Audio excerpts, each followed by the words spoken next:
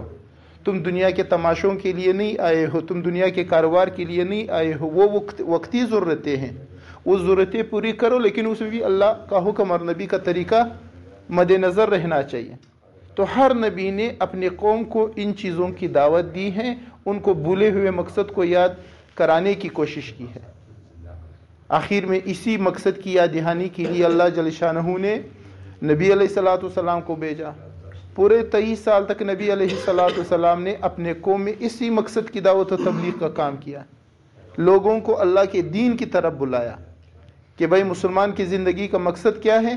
ہماری زندگی کا مقصد یہ ہے کہ ہم دنیا میں ایسی زندگی گزارے کہ اللہ بھی راضی رہے اور اللہ کے حبیب کے طریقے بھی چلتے رہے. تو مسلمان جو ہے وہ اللہ کے حکم اور نبی علیہ السلام کے طریقوں کے مطابق آ جائے. اسی مقصد کے لیے 23 سال تک نبی علیہ السلام نے مکہ میں دعوت تبلیغ والی یہ محنت کی, لوگوں کو دین کی طرف بلایا. جس مقصد کے لیے اللہ جل شانہ نے انسان کو دنیا میں بھیجا تو اس مقصد کے لیے بلایا. تو ہم سب کا یقین ہے کہ نبی علیہ السلام جو ہے وہ اللہ کا آخری نبی ہے. اب قیامت تک کوئی اور نبی نہیں آئے گا. جب قیامت تک کوئی اور نبی نہیں آئے گا پھر دین کی دعوت و تبلیغ والی یہ محنت کون کرے گا؟ یہ اس امت کی مسلمان کی ذمہ داری ہے. ہر اس شخص کی ذمہ داری ہے جو خود کو نبی علیہ السلام کا امتی سمجھتا ہے اور کہتا ہے. اگر کسی اور نبی نے آنا ہے, پہلے تو ایک نبی اس دنیا میں آ جاتا, جب وہ اس دنیا سے چلا جاتا اللہ جل شانہ دوسرے نبی بھیج دیتے, وہ چلا جاتا تیسرے نبی بھیج دیتے. لیکن نبی علیہ السلام پر وہ نبوت کا دروازہ بند ہو چکا ہے, وہ ختم ہو چکا ہے. اب قیامت تک کوئی اور نبی آنے والا نہیں ہے. تو جب کوئی اور نبی آنے والا نہیں ہے تو یہ جو دعوت والا کام ہے, یہ جو انسانیت کو اپنے اصل مقصد کی طرف بلانے والا کام ہے, یہ کام جو ہے اس امت کے ذمہ ہے. اس امت کے ہر فرد کی ذمہ داری یہ ہے کہ وہ اس دین کو سیکھے, خود بھی عمل کرے, دوسرے انسانوں تک بھی اس کے پیغام پہنچانے کی کوشش کرے. تو اگر جب مسلمان دنیا میں دعوت والا کام کر رہے تھے, ساری دنیا کے مسلمان جو تھے وہ عزت کے مقام پر فائز تھے. آج بھی مسلمان اگر دعوت والا کام کرے تو اس کی دعوت سے 3 کام ہوں گے. فرماتے ہیں جب مسلمان دعوت کا کام شروع کرے گا تو اس کی محنت کی برکت سے اللہ جل شانہ کفار کو ایمان کی دولت نصیب فرمائیں گے. خود دعوت کی برکت سے مسلمانوں کے اندر نیک اعمال پیدا ہو جائیں گے, اور اسی دعوت کی برکت سے ہماری جو بعد میں آنے والی نسلیں ہیں, ہماری اولادیں ہیں, ہمارے بچے ہیں, ان کے لیے دین کا ایک ماحول موجود ہوگا. وہ خود دین پر چلنے والے بنیں گے. اور اگر مسلمان جو ہے وہ دین پہ چلنے والا نہیں ہے, دعوت کا کام کرنے والا نہیں ہے, تو نہ تو کفار کو ایمان کی دولت نصیب ہوگی, نہ مسلمان خود عمل سے محروم ہوگا, اور سب سے بڑھ کر یہ کہ ہمارے بعد کی جو آنے والی نسلیں ہیں ان کے لیے دین کا ماحول موجود نہیں ہوگا, وہ بے دینی کی زندگی گزاریں گے. تو بھائی نبی علیہ السلام کے ختم نبوت کے برکت سے یہ دعوت والی محنت یہ اس امت کے ہر فرد کی ذمہ داری ہے کہ ہم اس دین کو سیکھیں, خود بھی عمل کریں, دوسرے انسانوں تک بھی اس کی آواز پہنچانے کی کوشش کرتے ہیں. جو آدمی دین کے راستے کے لیے اپنا قدم اٹھاتا ہے, جو کہتے ہیں اللہ کے راستے میں نکلتا ہے, تو اس کے بدن پر جو گرد غبار پڑ جاتی ہے اس کی وجہ سے اس پر جہنم کا آگ حرام ہو جاتا ہے. آخری حجۃ الوداع کے موقع پہ نبی علیہ السلام جب عرفات کے میدان میں مسلمانوں سے خطاب فرما رہے تو اس میں یہ کہ یہ جو دین ہے, یہ جو میں نے آپ تک پہنچایا ہے, اب یہ غائبین تک پہنچا دو. تو کہتے ہیں غائبین کون لوگ ہیں؟ غائبین وہ جو قیامت تک آنے والی نسلیں ہیں, جو لوگ ہیں وہ سارے غائبین میں شمار ہیں.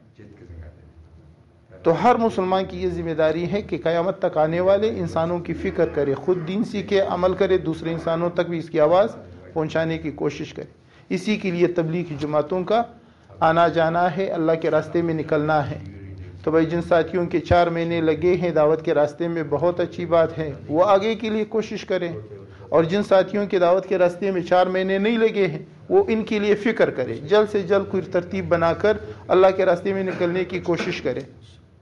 28 تاریخ سے جوڑ شروع ہو رہا ہے, ابھی سے نقد ترتیب بن سکتی ہے, نقد ترتیب بنا لے.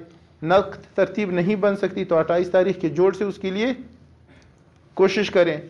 تو بھائی یہ کام جو ہے یہ کرنے کا ہے. سیکھنے کے لیے 4 مہینے ہیں, کرنے کے لیے پوری زندگی ہے. تو بھائی کس کس کے ارادے ہیں کہ انشاءاللہ تعالی وقت لگا کر اس کام کو سیکھے گا بھی اور اس کام کو اپنی زندگی کا مقصد بھی بنائے گا؟ بھائی جن جن کے ارادے ہیں وہ کھڑے ہو کے اپنے ارادے لکھوا دے. چلا 4 مہینے نقد. جن ساتھیوں کے ارادے ہیں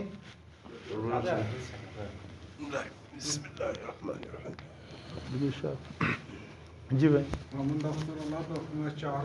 محمد اختر, ماشاء اللہ, محمد اختر کے 4 مہینے. کب سے محمد اختر صاحب؟ آپ بس اللہ قبول فرمائے. ارادے آپ فرما دے, وجود اللہ پاک دے. محمد روح الامین, روح الامین, روح الامین جی. 4 مہینے اس سال کے اندر انشاءاللہ. اچھا اس سال, ماشاء اللہ, اللہ قبول فرمائے. بھائی باقی ساتھی بھی بیٹھے ہوئے, کوئی ساتھی بغیر ارادے کے نہ رہے. ارادے آپ کرے, وجود اللہ پاک دے گا. نق ترتیب بن سکتی ہے, نق ترتیب بنا لے.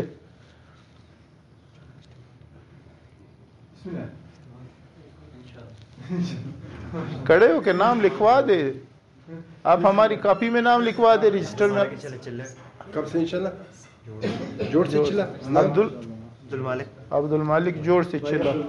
جوڑ سے چلا انشاءاللہ. ہاں باقی یہ جوان جو پیچھے بیٹھے ہوئے ہیں, اویس بھائی کھڑے ہو کے بتا دو. ہم اپنی کاپی میں لکھیں گے, فرشتے اپنے رجسٹر میں لکھیں گے. رضوان انشاءاللہ 7 مہینے کا ارادہ ہے. اللہ قبول کرے. ماشاءاللہ.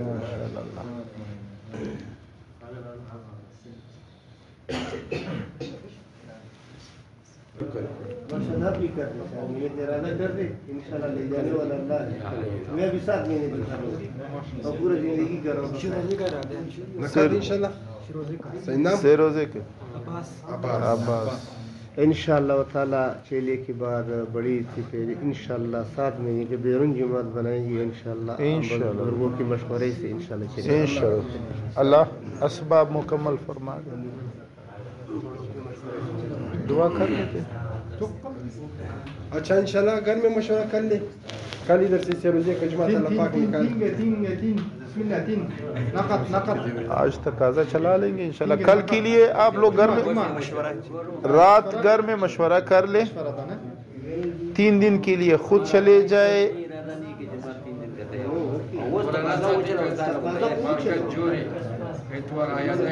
ہاں ایک منٹ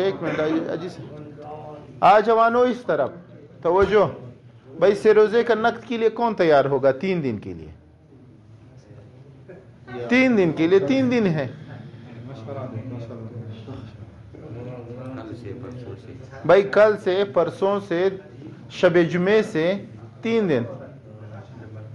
یہاں پہ کچھ پرانے ساتھی بھی ساتھ شامل ہو کر اگر ان کی رہنمائی کرے, آپ لوگ قربانی دے تو آپ کی قربانی کی وجہ سے جوانوں کے بھی جذبات جاگ اٹھیں گے. چلے گھر میں مشورہ کر لیں. خود جا سکتے ہیں, گھر سے کوئی بندہ دے سکتے ہیں تو دے دیں انشاءاللہ. کل پھر اس حوالے سے بات ہوگی. آپ مشورہ کر لیں, کوئی ترتیب انشاءاللہ بن جائے گی. 19 تاریخ کو مرکز میں یہاں کے پرانے ساتھیوں کا جوڑ ہے ظہر کی نماز سے عصر کی نماز تک. تو یہاں کے جو ساتھی وقت لگے ہوئے ہیں وہ ضرور اس میں شرکت کریں. یہ ہری پور مرکز میں نا, یہاں کے جو پرانے ساتھی ہیں ان کا جوڑ ہے. یہ رائیونڈ جوڑ کے حوالے سے شاید مشاورت کے لیے وہ کیا. تو ظہر کی نماز سے عصر کی نماز تک ہے. تو ساتھی وہاں پہ شرکت لازمی فرما دیں.